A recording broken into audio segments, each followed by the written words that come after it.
નવનાથ મહાદેવ કાવડ યાત્રા સમિતિ દ્વારા આ 12મા વર્ષે નવનાથ મહાદેવની કાવડ યાત્રા નીકળી છે। વડોદરા શહેરમાં એક વડોદરાની વિરાસત, વડોદરાના રક્ષકદેવ એવા નવનાથ મહાદેવ વડોદરાના લોકોનું, સર્વ વિશ્વનું રક્ષણ કરે છે। ત્યારે વડોદરા શહેરના લોકોની આ ફરજ થઈ જાય છે કે નવનાથ મહાદેવને વર્ષમાં એકવાર જળાભિષેક પવિત્ર નદીઓના જળથી કરવો જોઈએ અને એને ધ્યાનમાં રાખી આજે ભવ્ય કાવડ યાત્રા નીકળી રહી છે।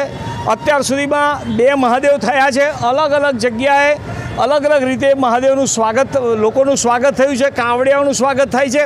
સાથે સાથે દૂધ, કોલ્ડ ડ્રિંક, રબડી અને ફરાળ, સફરજન, કેળા, સાબુદાણાની ખીચડી આવું લોકો, ભાવિક ભક્તો વડોદરા શહેરના લોકો દ્વારા વેચાઈ રહ્યું છે।